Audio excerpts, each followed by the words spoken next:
Chapter 55. Magwitch was taken to the police court next day and would have been immediately committed for trial, but that it was necessary to send down for an old officer of the prison ship from which he had once escaped to speak to his identity. Nobody doubted it, but Compeyson, who had intended to dispose to it, was tumbling on the tides, dead, and it appeared that there was not at that time any prison officer in London who could give the required evidence. I had gone direct to Mr. Jaggers at his private house on my arrival overnight to retain his assistance, and Mr. Jaggers, on the prisoner's behalf, would admit nothing. It was the sole resource, for he told me that the case must be over in 5 minutes when the witness was there, and that no power on earth could prevent it from going against us. I imparted to Mr. Jaggers my design of keeping him in ignorance of the fate of his wealth. Mr. Jaggers was querulous and angry with me for having it let slip through your fingers, and he said we must memorialise by and by and try at all events for some way of saving some of it. But he didn't conceal for me that although there might be many cases in which the forfeiture would not be exacted, there were no circumstances in this to make it one of them. I understood that very well. I was not related to the outlaw or connected with him by any recognisable tie. He had not put hand to writing or settlement in my favour before his apprehension, and to do so now would be idle. I had no claim, and I finally resolved and ever afterwards abided by the resolution that my heart should never be sickened with the hopeless task of attempting to establish one. There appeared to be no reason for supposing that the drowned informer had hoped for a reward out of this forfeiture, and had obtained some accurate knowledge of Magwitch's affair. However, when his body was found many miles from the scene of his death, and so horribly disfigured that he was only recognisable by the contents of his pockets, notes were still legible, folded in a case he carried. Among these were the name of a banking house in New South Wales, where a sum of money was, and the designation of certain lands of considerable value. Both of these heads of information were in a list that Magwitch gave in prison to Mr. Jaggers, a list of the possessions he supposed I should inherit. His ignorance, poor fellow, at last served him. He never mistrusted but that my inheritance was quite safe with Mr. Jaggers' aid. After 3 days' delay, during which the Crown prosecution stood over for the production of the witness from the prison ship, the witness came and completed the case easily. He was committed to take his trial at the next sessions, which would come in about a month. It was this dark time of my life when Herbert returned home one evening, a good deal cast down, and said, "My dear Handel, I fear I shall soon have to leave you." His partner having prepared me for that, I was less surprised than he thought. "We shall lose a fine opportunity if I put off going to Cairo, and I'm very much afraid that I must go, Handel, even though this is when you need me most. Herbert, I shall always need you because I shall always love you. But my need is no greater now than at other times. You will be lonely."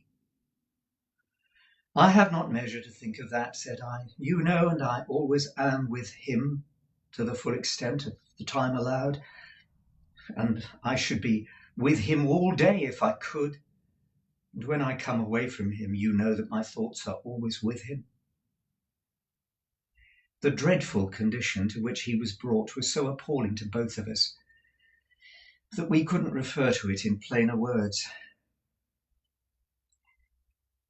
"My dear fellow," said Herbert, Let the near prospect of my separation, for it is very near, be my justification for troubling you about yourself.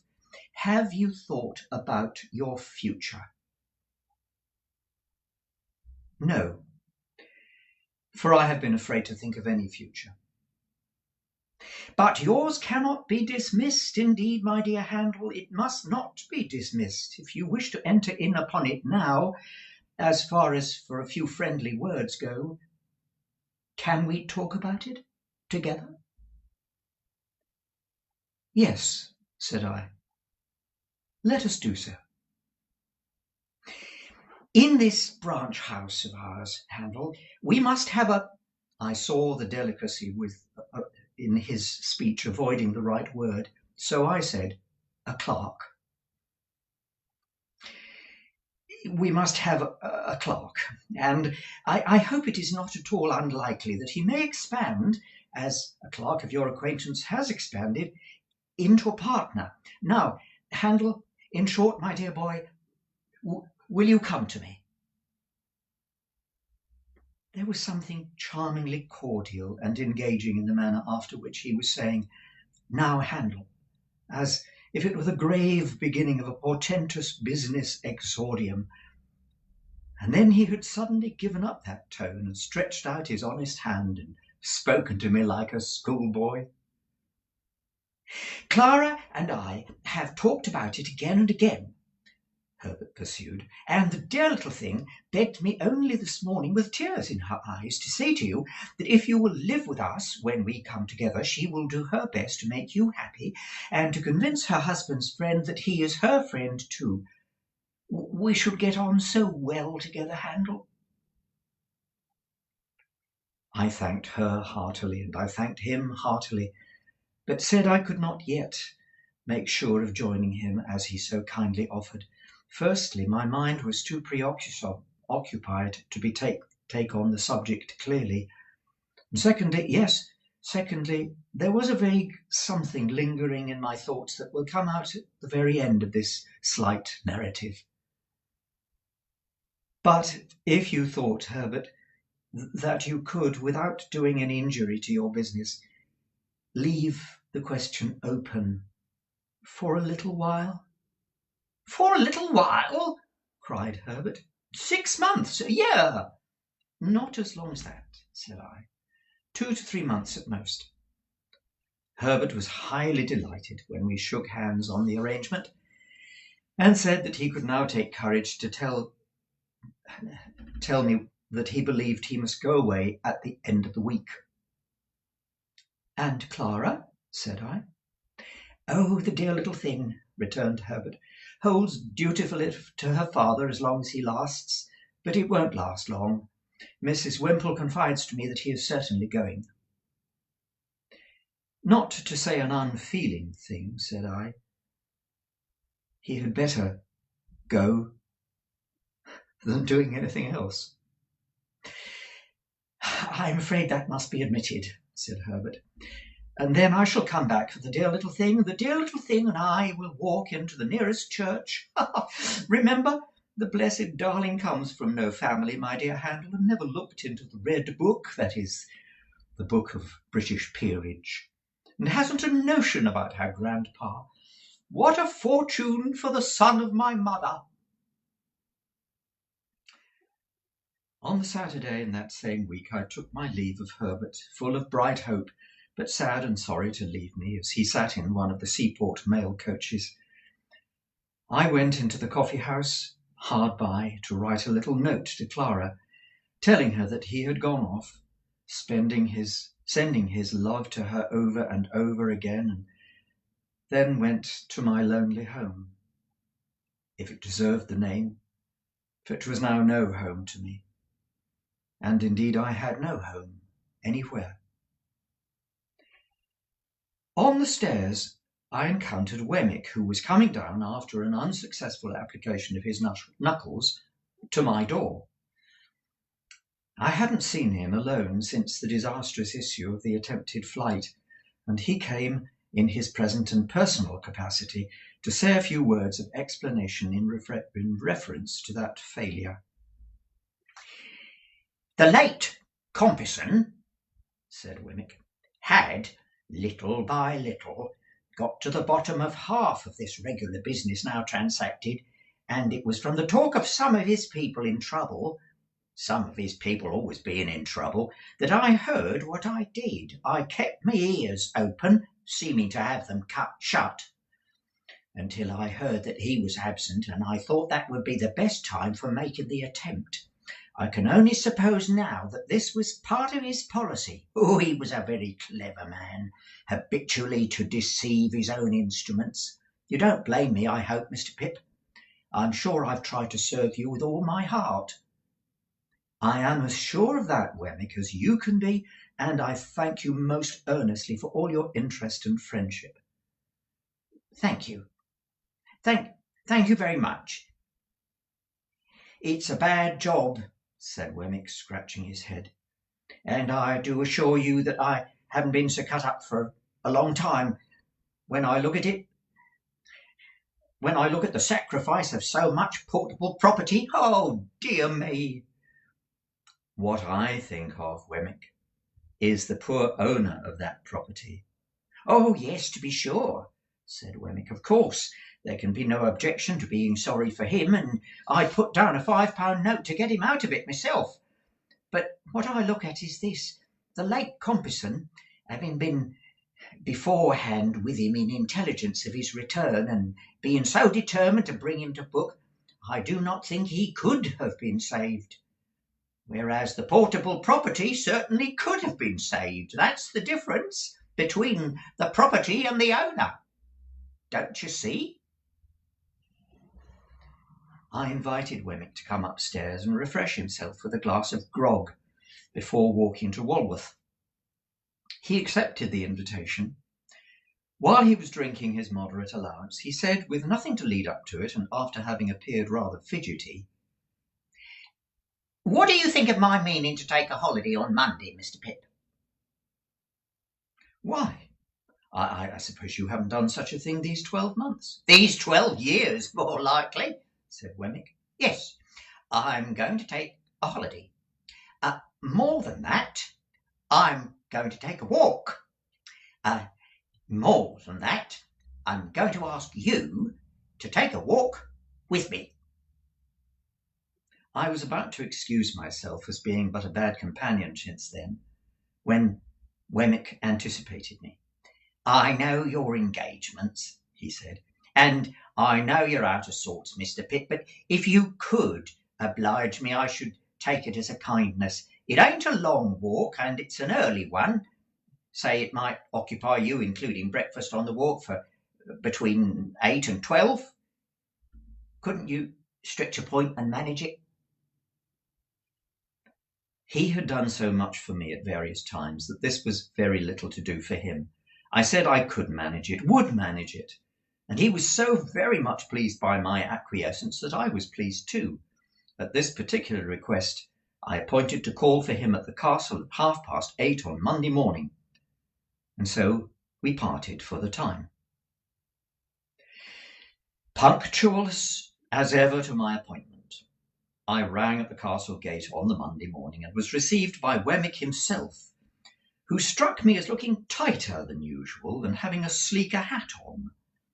Within there were 2 glasses of rum and milk prepared, and 2 biscuits. The aged must have been stirring with a lark, for glancing into the perspective of his bedroom I observed that his bed was empty. When we had fortified ourselves with the rum and milk and biscuits, and were going out for the walk with that training preparation on us, I was considerably surprised to see Wemmick take up a fishing rod and put it upon his shoulder. "Why, we're not going fishing, are we?" said I. No, returned Wemmick, but I like to walk with one. I thought this odd. However, I said nothing, and we set off. We walked towards Camberwell Green, and when we were thereabouts, Wemmick said suddenly, "Hello! Here's a church." This was nothing very surprising, but again I was rather surprised when he said, as if he were animated by a brilliant idea, Let's go in. So we went in. Wemmick leaning his fishing rod in the porch and looked all round. In the meantime, Wemmick was diving into his coat pockets and getting something out of paper there.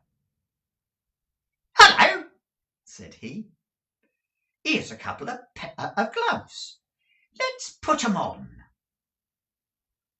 As the gloves were white kid gloves, and as the post office mouth was widened to its utmost extent, I now began to have my strong suspicions. They were strengthened into certainty when I beheld the aged enter at a side door, escorting a lady. "Hello," said Wemmick. "Here's Miss Skiffins. Let's have a wedding." That discreet damsel was attired as usual, except she was now engaged in substituting for her green kid gloves a pair of white. The aged was likewise occupied in preparing a similar sacrifice on the altar of the god of love. The old gentleman, however, experienced so much difficulty in getting his gloves on that Wemmick found it necessary to put him with his back against a pillar, and then to get behind the pillar himself and pull away at them, while I, for my part, held the old gentleman round the waist, that he might present an equal and safe resistance. By dint of this ingenious scheme, his gloves were got on to perfection. The clerk and the clergyman thus appearing, we were ranged in order at the fatal rails. True to his notion of seeming to do all without preparation, I heard Wemmick say to himself, as he took something out of his waistcoat pocket before the service began, "Hello, here's a ring." I acted in the capacity of backer or best man to the bridegroom, while a little limp pew-opener in a soft bonnet like a baby's made a feint of being the bosom friend of Miss Skiffins. The responsibility of giving the lady away was devolved upon the aged, which led to the clergyman's being unintentionally scandalized, and it happened thus. When he said, "Who giveth this woman to be married to this man?"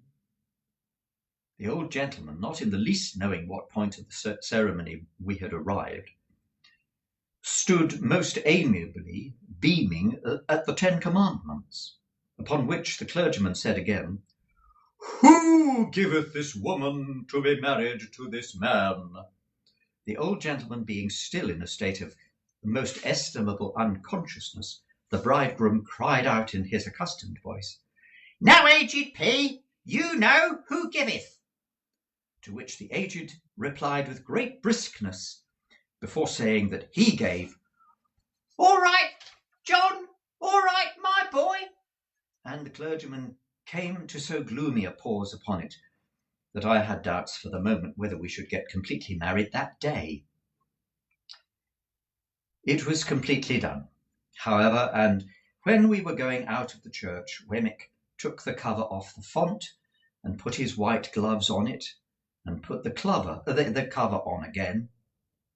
Mrs. Wemmick, more heedful of the future, put her white gloves in her pocket and assumed her green. "Now, Mr. Pip," said Wemmick, triumphantly shouldering the fishing rod as we came out, "let me ask you whether anybody would suppose this to be a wedding party?" Breakfast had been ordered at a pleasant little tavern a mile or so away, upon the rising ground beyond the green. There was a bagatelle board in the room in case we should desire to unbend our minds after the solemnity. It was as pleasant to observe that Mrs. Wemmick no longer unwound Wemmick's arm when it adapted itself to her figure, but sat in a high-backed chair against the wall, like a cello in its case, and submitted to be embraced as that melodious instrument might have done. We had an excellent breakfast, and when anyone declined anything on the table, Wemmick said, "Provided by contract, you know, don't be afraid of it." I drank to the new couple, drank to the aged, drank to the castle, saluted the bride at parting, and made myself as agreeable as I could. Wemmick came down to the door with me, and I again shook hands with him and wished him joy. "Thank ye," said Wemmick, rubbing his hands. "She's a manager of fowls. You've no idea. You shall have some eggs. Judge for yourself, I say, Mr. Pip." Calling me back and speaking low, "This is altogether a Walworth sentiment, please." "I understand. Not to be mentioned in Little Britain," said I. Wemmick added, "After what you let out the other day, Mr. Jaggers may as well not know of it. He might think my brain was softening or something of the kind.